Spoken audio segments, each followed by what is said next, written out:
Kalau menurut saya Pak Jokowi barangkali overconfidence karena Indonesia, karakter bangsa Indonesia itu agak berbeda.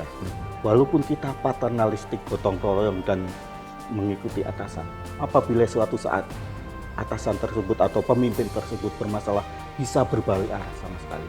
Dan itulah adalah karakter bangsa Indonesia. Dan ini yang terjadi sekarang. Dan ini terjadi sekarang. Jadi kita harus hati-hati bahwa rakyat Indonesia ini adalah rakyat yang pandai, bukan bodoh, bukan gampang diatur. Dan ini kita harus sampaikan kepada masyarakat bahwa hal-hal yang berbeda dengan ketentuan hukum kita harus perbaiki, kita harus sanggah. Tidak bisa kita biarkan saja. Tidak bisa kita biarkan.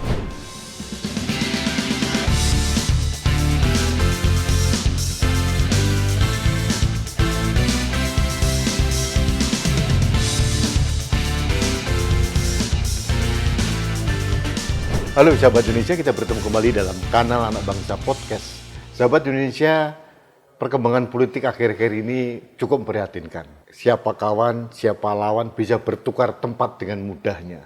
Dengan berbagai manuver yang kadang-kadang sebagai rakyat kita melihat kok ya begitu ya, semua aturan ditabrak dengan tanpa malu-malu begitu. Jadi ada teriakan rakyat yang harus didengarkan, tapi rakyat membutuhkan panduan. Nah, untuk itu pada kesempatan ini saya akan berdiskusi dengan tokoh nasional yang kebetulan beliau adalah Ketua Umum Relawan Gapura Nusantara, Laksamana Madya TNI Purnawirawan Agus Setiaji. Beliau akan memberikan banyak hal yang menurut rakyat perlu didengar untuk sebagai direction kita dalam bersikap dalam Pilpres tahun 2024. Pak Agus, terima kasih. Masih, Pak Gus, Pak Rudi. tadi pembukaan saya ada gonjang-ganjing politik. Ya. Kawan menjadi lawan. Ya. Dan ada yang bertukar tempat dan sebagainya. Ada permainan-permainan yang terkadang, mohon maaf nih Pak, udah telanjang dan tidak malu-malu. Gitu. Etika atau fatsun politik ditabrak. Gitu. Bahkan hukum pun dikangkangi gitu, dengan segala anu.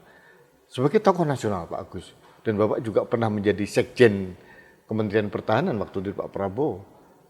Apa yang terjadi dengan bangsa ini sebetulnya, Pak? Ya, sebetulnya masalahnya bukan di bangsa ini yang bermasalah, tetapi pemimpin bangsa inilah yang bermasalah. Pemimpin bangsa ini. Okay. Karena terus terang kita ditunjukkan pada drama yang tidak lucu. Karena rakyat Indonesia itu tidak seperti 10-15 tahun yang lalu yang gampang dikendalikan, gampang dipengaruhi, atau gampang diberi masukan yang tidak jelas.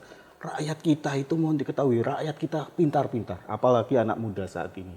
Artinya kita sudah diberi informasi, masukan drama yang tidak lucu, bahkan drama yang menyebalkan. Bayangkan orang tidak malu lagi melihat sejarah ataupun data digital masa lalu, jejak digital, rekam jejaknya. Sekarang ngomong ini dalam hitungan 1 minggu bisa berubah, dan ini kan bisa disetting sedemikian rupa. Karena di Indonesia pemimpin itu yang diinginkan adalah pemimpin yang konsisten, amanah, dan sanggup menjaga janjinya. Ya, Pak, saya ingatkan kembali. Saya mengutip apa yang disampaikan oleh Sekjen PDI Perjuangan. Ya. Kalau nggak salah 18 Maret 2023, Ibu Megawati Soekarno Putri, Ketua Umum PDI Perjuangan, sudah berdiskusi dengan Presiden Jokowi terkait dengan calon presiden pengganti Pak Jokowi untuk Pilpres tahun 2024. Dan konon menurut Mas Hasto sudah disepakati oleh kedua beliau ini, tokoh bangsa ini, Ganjar Pranowo akan disodorkan sebagai calon dari PDI Perjuangan. Tanggal 21 pada saat deklarasi Pak Jokowi hadir. 1-2 hari masih ada kesan untuk mendukung, di Rakernas pun juga mendukung. Tapi sekarang yang bisa kita lihat, termasuk rakyat melihat bahwa ternyata Pak Jokowi tidak seperti itu. Sudah, meskipun tidak secara terbuka beliau mendukung Pak Prabowo, tapi dengan menyodorkan anaknya menjadi calon wakil presiden Prabowo, sudah terang benderang Pak Jokowi mendukung. Nah, apa yang terjadi dengan inkonsistensi pemimpin seperti ini? Ya, inilah yang saya melihat, saya kecewa. Kami semua adalah pendukung Pak Jokowi. Bapak pendukung Pak Jokowi? Saya pendukung Pak Jokowi, karena saya juga adalah mantan Sekjen Kemhan, yang mana kebijakan-kebijakan beliau akan kita dukung penuh. Dan konsistensi ini sampai dengan saya selesai menjabat sekjen juga terus terjaga. Begitu sekarang, begitu ada perubahan kebijakan, begitu sekarang, begitu mudahnya kebijakan yang terus terang kita mempermalukan diri sendiri. Baik itu di rakyat bahkan di dunia internasional.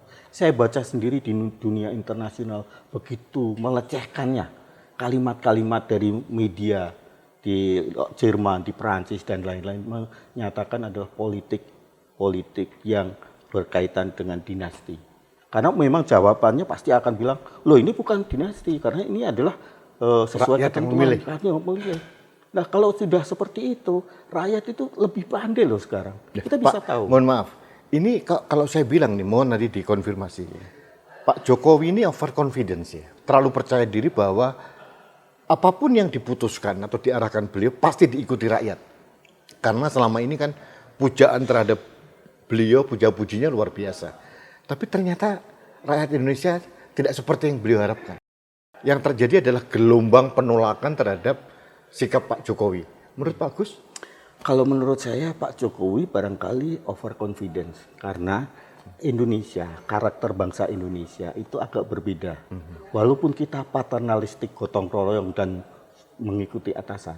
Apabila suatu saat atasan tersebut atau pemimpin tersebut bermasalah, bisa berbalik arah sama sekali. Dan itulah adalah karakter bangsa Indonesia. Dan ini terjadi sekarang. Dan ini terjadi sekarang. Jadi kita harus hati-hati bahwa rakyat Indonesia ini adalah rakyat yang pandai. Bukan bodoh, bukan gampang diatur. Dan ini kita harus sampaikan kepada masyarakat bahwa hal-hal yang berbeda dengan ketentuan hukum kita harus perbaiki, kita harus sanggah. Tidak bisa kita biarkan saja. Tidak bisa kita biarkan. Termasuk juga barangkali adalah keputusan MK nanti.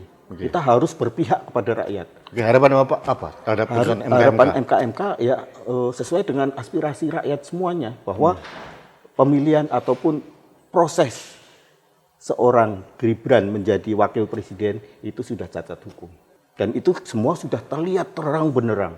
Baik itu bayangkan beberapa hari sebelumnya, bahkan Gibran kalau ditanya, mana buktinya SKCK? Saya nggak ada, ternyata sudah disiapkan. Berapa minggu sebelumnya, kami tegak lurus dengan PDIP, tapi berubah lagi.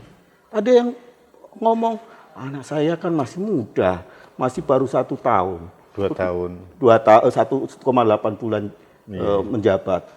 Berapa minggu kemudian, berapa bulan kemudian sudah berubah. Terserah anaknya kan sudah bukan anaknya. Inilah drama-drama ini yang menyakiti hati rakyat. Bapak melihat seperti itu ya? Ya saya melihat seperti itu. Dan mungkin kita harus hati-hati karena rakyat ini pandai. Sekali lagi saya sampaikan, rakyat ini tidak bodoh. Dan ini harus menjadi perhatian kita bersama. Nah, Pak Agus, terkait dengan Relawan Gabungan Nusantara, RGN. Kita melihat bahwa pasca putusan MK ini, respon publik justru berpihak pada Ganjar dan Mahfud. Ya. Karena merasa dalam tanda kutip ini dijolimi, ditinggalkan begitu saja. Ibu Megawati seolah-olah dikhianati gitu ya.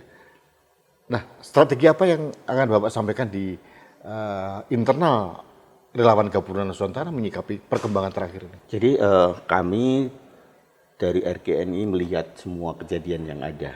Tetapi kita lebih paham bahwa situasi saat ini memang tidak nyaman bagi kita semuanya, di mana kita harus bisa menyampaikan sesuatu tetapi elegan. Jangan sampai berbalik menjadi playing victim. Oke. Jadi jangan sampai orang yang zolim menjadi korban. Nah itu yang kita harus jaga. Jangan sampai permainan-permainan seperti politik kotor ini menjadi bumerang bagi kita. Sehingga RGN akan bersikap dengan jelas bahwa seluruh aparat militer, polisi yang masih aktif harus betul-betul netral. Karena rakyat tahu semuanya. Pak, masalah netralitas pejabat negara, TNI, Polri, dan ASN, ini banyak dipertanyakan oleh publik. Karena menurut publik, Prabowo Gibran itu identik dengan Jokowi periode ketiga. Gitu. Otomatis ada kekhawatiran campur tangan kekuasaan. Nah, menurut Bapak, bagaimana masyarakat ini harus mengawasi ASN, TNI, dan Polri untuk menjaga netralitasnya? Jadi kalau menurut saya setiap kegiatan pejabat yang terkait Misalkan contoh saja misalkan Pak Mahfud MD. Sebagai Menko Polhukam dia harus betul-betul pure Menko Polhukam. Tapi sebagai wakil presiden betul-betul harus wakil presiden. Sama juga Menteri Pertahanan sebagai capres. Beliau sebagai capres dari Partai Gerindra, beliau bicara seperti itu dan tidak boleh melibatkan aparat TNI Polri di situ. Tetapi kalau sudah menjadi Menteri Pertahanan dengan aspek kebijakan berkaitan dengan murni Kementerian Pertahanan yang tidak terafiliasi ataupun ada irisan dengan kepentingan perseorangan maupun kepentingan partai harus tetap dijaga, harus beda hitam dan putih. Bapak melihat indikasi ke arah sana sudah ada belum nih? Kalau orang banyak melihat sudah ada, tetapi bagi kami adalah bagaimana caranya bahwa aparat TNI harus paham bahwa mereka itu dilihat oleh rakyat. Jangan pernah kita berpikir aparat TNI Polri berpihak, karena itu akan menjadi risiko yang amat besar di kemudian hari. Oke. Baik Pak Agus, terakhir mohon Bapak memberikan pencerahan pada rakyat. Bagaimana rakyat harus bersikap kalau melihat ada penyimpangan-penyimpangan di dalam pelaksanaan proses Pilpres tahun 2024? Jadi menurut saya rakyat harus berani bersikap. Baik bersikap secara perorangan, kelompok maupun berbagai kegiatan yang lain. Dalam hal ini yang paling kuat saat ini adalah media sosial. Yang jelas sekarang media sosial saja begitu ramai menyerang kebijakan saja, rasanya ada yang tutup mata, tutup telinga. Dan itu beliau-beliau tidak sadar bahwa suatu saat bisa meledak. Untuk itu rakyat harus bersama, harus mengawasi semua penyelenggara pemilu, baik itu aparat maupun pelaksana pemilu dan pengawasnya, dan juga aparat-aparat lain ataupun instansi yang lain punya kewenangan. Karena kewenangan-kewenangan itu apabila disalahgunakan, itu akan menjadi besar dampaknya karena kewenangan tersebut bisa saja merubah suatu keputusan, tetapi keputusan tersebut akan sangat kelihatan bahwa itu adalah keputusan yang telah diatur sebelumnya. Ya. Baik, terima kasih Pak Agus. Sama-sama. Sahabat Indonesia, demikian pencerahan dari Pak Agus. Ada satu menarik, catatan yang diberikan oleh Bapak Laksamana Madya TNI Purnawirawan Agus Setiaji terkait dengan keberanian rakyat untuk bersuara kalau melihat ada penyimpangan-penyimpangan. Tapi salurkan dengan cara yang elegan. Dan tetap kedaulatan tertinggi di tangan rakyat dan kita harus memanfaatkan itu karena indikasi ke arah sana bisa saja terjadi.